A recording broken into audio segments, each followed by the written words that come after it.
Ségolène Royal, bonjour. Bonjour. Présidente de Désir d'avenir pour la planète. J'y reviendrai tout à l'heure. Je vous parlerai aussi de la décision de cette députée LREM qui a quitté la salle de l'Assemblée nationale où se tenait une commission d'enquête à laquelle participait une jeune femme voilée. Mais parlons et commençons avec le coronavirus. 50 décès hier, le plus grand nombre de décès depuis le mois de juin, 10 593 nouveaux cas en 24 heures. C'est un record depuis quelques mois. Les enfants, parlons des enfants, puisque vous avez été en charge de l'éducation nationale. Les enfants sont peu actifs dans la chaîne de transmission du virus dans les écoles. Est-ce que les écoles doivent rester ouvertes? Est-ce que le gouvernement a pris la bonne décision en assouplissant le protocole dans les écoles et les crèches? Je le pense. Pourquoi? Parce que d'autres pays, par exemple, n'avaient pas masqué les enfants à l'école. C'est le cas de l'Allemagne. Donc certains pays avaient déjà tiré les conséquences de cette information selon laquelle les enfants n'étaient pas contaminants les uns avec les autres. Donc cela dit, cela prouve aussi que pendant le confinement, ils ont quand même subi une très rude épreuve. C'est difficile ce qu'ont subi les enfants, non seulement sur le plan de l'éducation, donc il y a eu des retards, vous savez, des enfants qui ont décroché. Et donc ce que je veux dire par là, c'est que la question sanitaire est aussi importante que la question éducative, que le retard qu'ont pris les enfants, qu'il va falloir rattraper. Moi, je rends hommage aux enseignants aussi, qui sont en première ligne de ce combat de rattrapage éducatif, et puis le préjudice psychologique. Et on sait par exemple que les psychologues scolaires ont disparu des établissements scolaires, comme la médecine scolaire.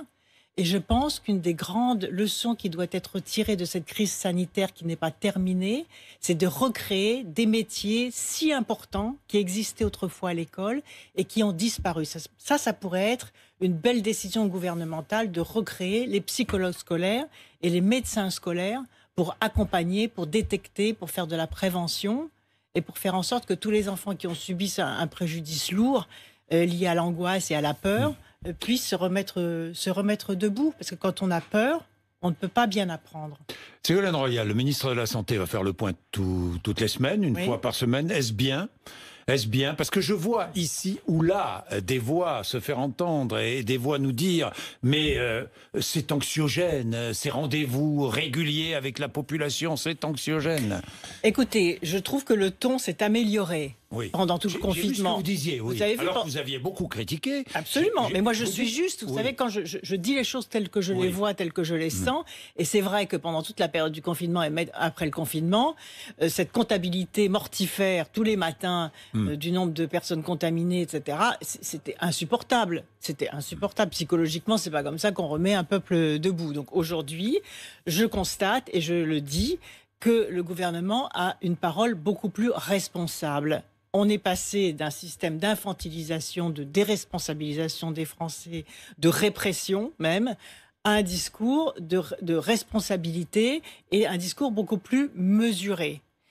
Là, je vais vous raconter un événement que j'ai subi. Alors, allez-y, la semaine dernière, j'étais dans le train. J'ai assisté à une scène mais épouvantable. Il y avait là un couple de personnes retraitées d'un certain âge, sans doute, voilà, qui avaient, en plus, ils étaient gentils. Ils avaient pris c'était émouvant. Ils s'étaient pas mis l'un à côté de l'autre. Ils avaient laissé le couloir entre les deux.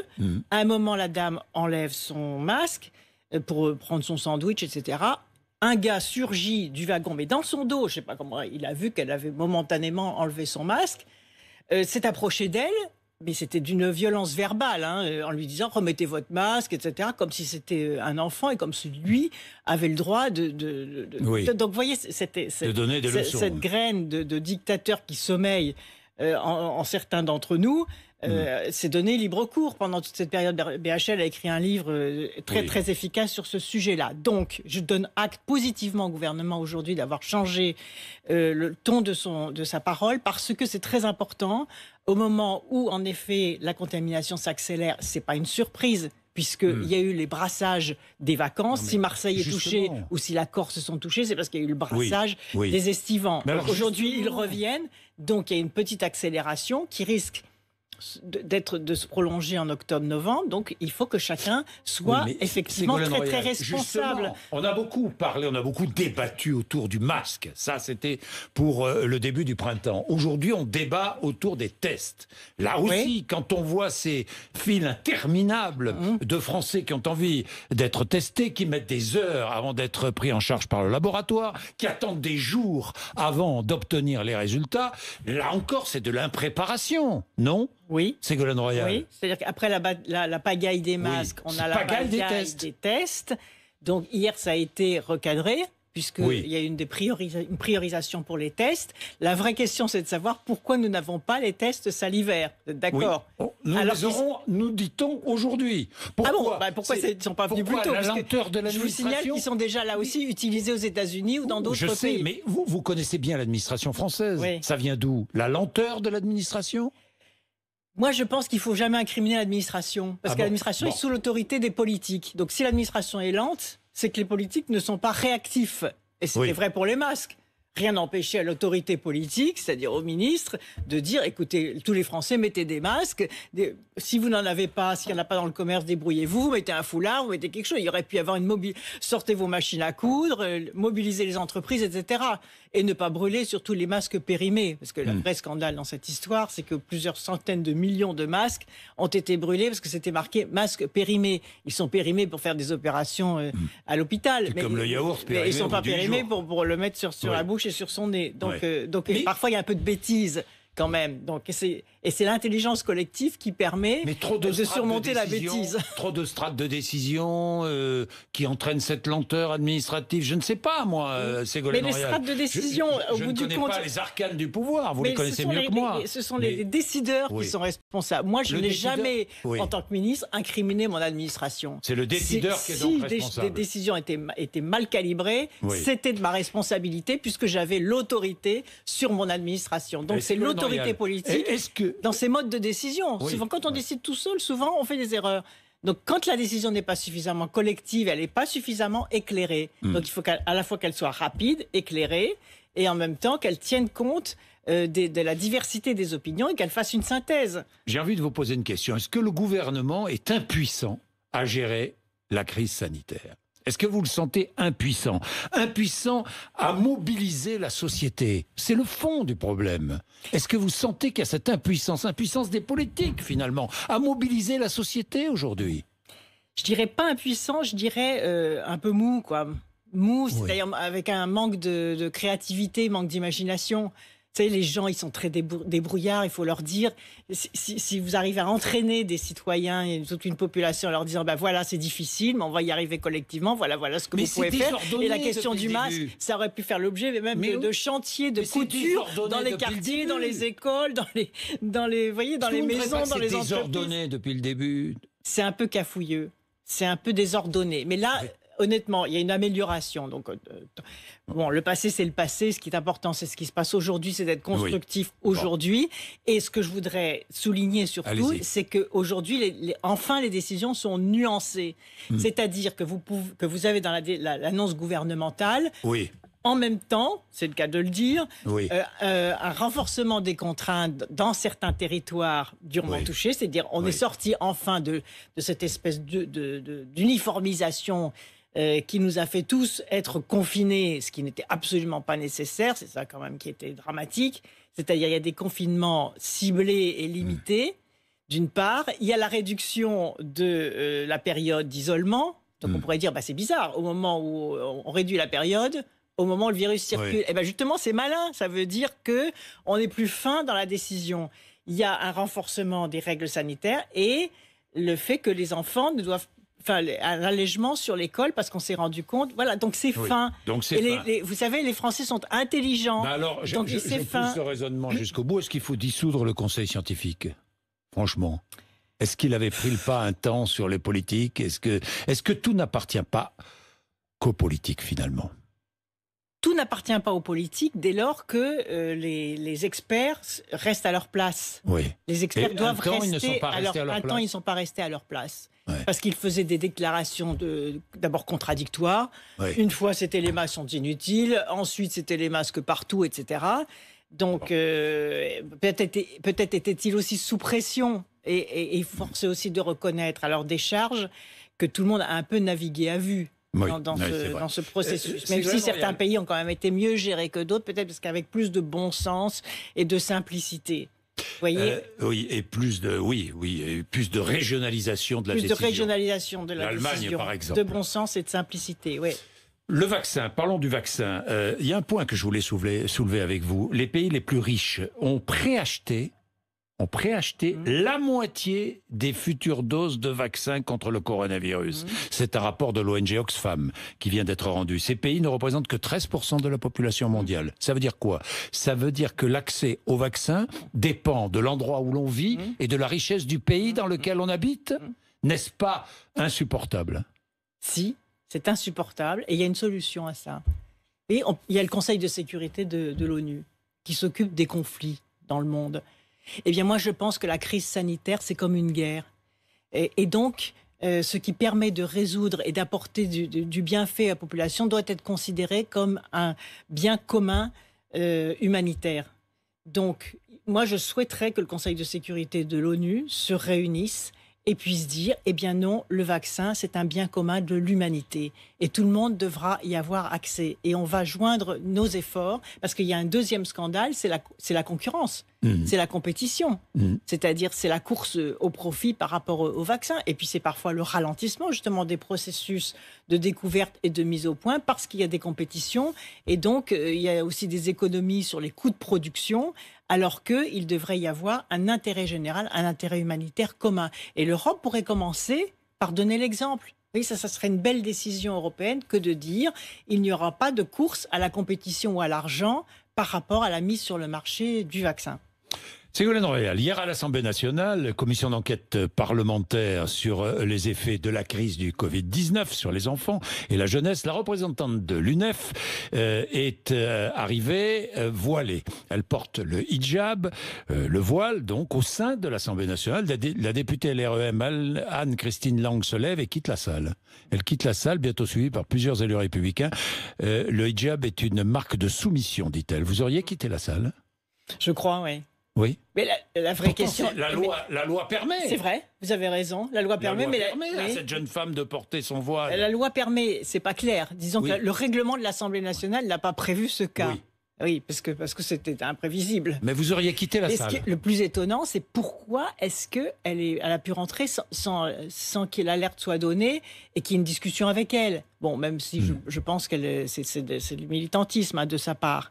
Elle a le droit de porter le voile, elle a le droit d'être militante du voile. Il ne faut pas non plus en faire trop sur cette histoire parce que du coup, ça se renverse. Mais tout le monde a le droit aussi. Mais pourquoi auriez-vous quitté la salle? J'aurais quitté la salle pour marquer parce que j'aurais été... Mais quand j'ai vu d'ailleurs ces images, j'étais quand même estomaqué. Enfin, parce qu'à un moment, faut du respect mutuel. Vous voyez, des uns et des autres. Elle sait qu'elle provoque, elle a le droit de provoquer. Heureusement qu'on peut être provocateur dans notre société, ça prouve qu'il y a de la liberté, mais en même temps, en face, il y a les limites, il y a la règle, c'est tout. Il y a les droits et devoirs. Mais le règlement lui permet. Oui, mais c'est parce que le règlement n'a pas pu prévoir ce cas-là. Donc, voilà, maintenant, il faut prévoir le règlement, que l'on rentre dans les commissions d'enquête la tête découverte. Comme ça, on ne cible pas forcément une religion, même si c'est bien ça quand même qui est ciblé, puisque le règlement se fait à l'occasion-là. Mais c'est tout, on rentre à la tête découverte dans les commissions d'enquête parlementaire. Mais il ne faut pas en faire trop. Vous voyez, ceux qui vont en faire des tonnes, se dramatiser, faire des... Non, c'est tout. Il y a des lois, des règles, des droits et des devoirs. Il y a la laïcité, il y a des règles de respect. On peut être militant de quoi que ce soit. Le militantisme reste à la porte des commissions d'enquête parlementaires. C'est tout. Il n'y a aucune raison d'en faire un drame, mais il faut de la fermeté. Est-ce que le fond du débat, ce n'est pas, finalement, c'est le fond de la question, les lois religieuses qui passeraient avant les lois républicaines? C'est le fond du débat. C'est le fond du débat. Est-ce que les lois religieuses, pour beaucoup maintenant, et de plus en plus, passent avant les lois républicaines? C'est bien pour ça qu'il faut rappeler les règles de la laïcité, mais sans en faire des tonnes. C'est tout. Sans que la provocation inverse, vous voyez, soit instrumentalisée par ceux qui veulent faire de ce sujet un sujet d'engagement et de militantisme contre. Non, il y a la fermeté de la laïcité. Et les règles religieuses ne doivent jamais l'emporter sur les règles civiles, les règles publiques, les règles de la République en clair.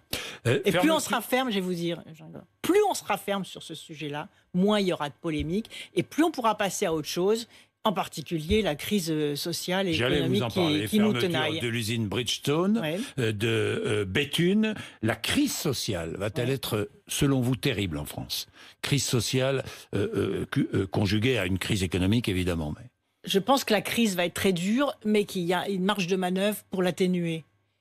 Vous voyez, Bridgestone, c'est inacceptable. Pourquoi c'est inacceptable? Doublement, c'est inacceptable. La première raison, c'est que cette usine utilise le Covid pour fermer. C'est un faux prétexte, même s'il y a une baisse d'achat des voitures qui ont besoin de gros pneus. Enfin, on y reviendra. Ouais. Et deuxièmement, c'est que si on laisse faire ça, mais il y en a d'autres qui vont suivre. Ils vont dire, eux, ils ont fermé. Oui, mais qu'est-ce qu'on peut faire? Rien. Que peut faire l'État? Que peut faire la région? Moi, ça m'a fait... Aller devant les tribunaux. J'entends Xavier Bertrand ou l'État nous crier. Mais que peut faire l'État? Moi, ça m'a rappelé, quand je vois les salariés, la détresse des salariés, ça m'a rappelé, j'ai vécu deux exemples, un positif, un négatif. Donc ça donne des leçons quand même. L'exemple négatif, c'était Obad. Vous vous souvenez quand l'entreprise Obad a fermé dans ma région là, ça a été dramatique. On a essayé d'occuper l'usine et puis ils ont débarrassé les machines la nuit. C'était vraiment. Et puis des mois après, les ouvrières ont obtenu la reconnaissance du licenciement boursier. Mais c'était trop tard. Ces ouvrières, au bout de 35 ans d'ancienneté, qui gagnaient je m'en souviens encore, 1082 € par mois et qui ont vu leur machine délocalisée la nuit pour être emmenée en Tunisie. Ça a été atroce. Bon. L'autre exemple positif, c'est New Fabrice, où les ouvriers sont même allés à un moment jusqu'à mettre le feu à certains... Ce que je ne défends pas, mais tellement ils étaient en colère. Mais vous les comprenez en tout cas, leur rage, je les comprenais, parce que ça a été de la même façon que ce dont on parle. Et qu'est-ce qu'on a fait à ce moment-là? On a dit, nous, avec mes équipes à la région, on ne laissera pas disparaître la mémoire de l'usine. On a racheté l'usine. On a fait pression sur... Les Hauts-de-France pourraient racheter l'usine. Je pense qu'il peut y avoir une solution. Et aujourd'hui, l'usine New Fabrice à Châtellerault monte des panneaux photovoltaïques. Donc si on nous dit il n'y a plus de marché, on ne va pas forcer des usines à maintenir s'il n'y a vraiment plus de marché. Si on ne pas des licenciements boursiers. Quoique les pneus, réfléchissons bien, parce qu'ils nous disent non, il y a la mode du SUV, on n'a plus besoin de pneus moins larges. Mais si, puisqu'il y a les voitures électriques, montons en puissance sur les voitures électriques et les voitures à hydrogène, et construisons les pneus adaptés aux voitures électriques et aux voitures à hydrogène. Donc toute la question, c'est l'anticipation. Vous voyez, quand les patrons cachent qu'ils vont fermer l'usine, on n'a plus le temps d'anticiper. Donc aujourd'hui, il faut un délai, il faut un moratoire pour voir si on peut accompagner la transition industrielle de cette usine. Ségolène Royal, est-ce que vous trouvez que le Tour de France est polluant et machiste? Ça vous a choqué, ces propos du maire de Lyon et puis le maire de Bordeaux qui ne veut pas installer d'arbres morts, donc pas de sapin Noël dans sa ville? Est-ce qu'il n'y a pas une partie des écologistes qui considèrent que nous devrions faire pénitence, en quelque sorte? Bon, je ne veux pas les caricaturer. Non, mais sans les caricaturer, mais franchement... Franchement, il y a tellement de sujets écologiques et environnementaux gravissimes sur le dérèglement climatique, sur les tsunamis qui tuent les gens, sur la sécheresse, sur la déforestation, sur les gens qui n'arrivent plus à accéder à l'eau potable, les enfants qui meurent parce qu'ils s'empoisonnent avec des produits alimentaires pollués. Il y a tellement de sujets gravissimes dans le domaine écologique qu'il ne faut pas que par des décisions intempestives et incompréhensibles, la cause, on desserve la cause en elle-même. Vous voyez ce que je veux dire? On abîme la cause. Quoi, on abîme un peu des leçons de morale. C'est pas très grave. Non, c'est pas très grave. C'est pas très grave. Ce sont des leçons de morale qu'on peut nous donner, que les écologistes parfois ont envie de nous donner. Oui, c'est certains. C'est pas caricaturer, mais il faudrait pas que certains considèrent qu'ils sont dépositaires de la vertu verte. Vous voyez ce que je veux dire? Et quand on dit, moi ça m'a fait mal au cœur quand on dit un sapin c'est un arbre mort, parce que j'ai eu 4 enfants, c'était un bonheur de faire le sapin avec mes enfants. Et si aujourd'hui les enfants sont confrontés à Noël, alors qu'ils ont subi déjà le confinement, etc., dont on parlait tout à l'heure, et que devant le sapin, on va lui dire t'es devant un sapin, t'es devant un arbre mort. Mais ça fait de la peine. Donc l'écologie doit être aussi joyeuse. Moi, je suis pour l'écologie non punitive et l'écologie joyeuse. Mais pour l'écologie rigoureuse. C'est-à-dire, le principe pollueur-payeur. Oui, il faut faire payer, il faut sanctionner, il faut condamner les pollueurs qui abîment notre santé. Crime d'écocide. Crime d'écocide. Mais Il faut de l'écologie sympathique, vous voyez, joyeuse. Oui. Et le Tour de France, c'est un grand événement populaire. On peut l'améliorer, en revanche. La bonne question, c'est de savoir comment est-ce qu'on améliore la filière des sapins de Noël pour qu'elle soit plus écologique et comment est-ce qu'on améliore le Tour de France pour qu'il soit moins polluant. Ça, ce sont des questions intelligentes. Mais Ségolène Royal, dernière question concernant les écologistes et d'autres d'ailleurs. Les écologistes à Lyon utilisent au conseil municipal l'écriture inclusive. Est-ce qu'il faut... Certains écologistes demandent à ce que l'on impose l'écriture inclusive à l'école. Qu'en pensez-vous? Ça ne me choque pas, ça. Ça ne vous choque pas? Non, parce qu'il y a encore tellement à faire pour faire progresser la cause des femmes, le respect dû aux femmes, l'égalité homme-femme, que cette règle de grammaire qu'on nous a assénée, qui a formaté nos cerveaux sur le masculin l'emporte sur le féminin, ça a impacté toute la vie sociale, d'une certaine façon. Et donc, et je parle beaucoup dans mon livre, ce que je peux enfin vous dire, de la génération des pères, qui m'ont dit, mais parlez aussi pour nos filles. On veut, les pères d'aujourd'hui veulent pour leurs filles une société plus égalitaire, ce qui ne veut pas dire que nous soyons identiques. Hommes et femmes, c'est pas pareil. On est complémentaires. Mais on doit être on est différents, mais dans l'égalité. Et l'écriture inclusive, je pense que c'est une bonne chose. Parce que il faut l'imposer à l'école. Imposer... On peut l'utiliser, on peut l'expliquer, on peut l'utiliser, etc. Pas que ça devienne non plus une contrainte, une punition, une fois de plus, comme on vient de dire. Mais ça fait partie, oui, de l'apprentissage culturel d'une nouvelle grammaire qui traite le masculin et le féminin à égalité. Merci Ségolène Royal d'être venue nous voir ce matin à 8h55, RMC BFM TV.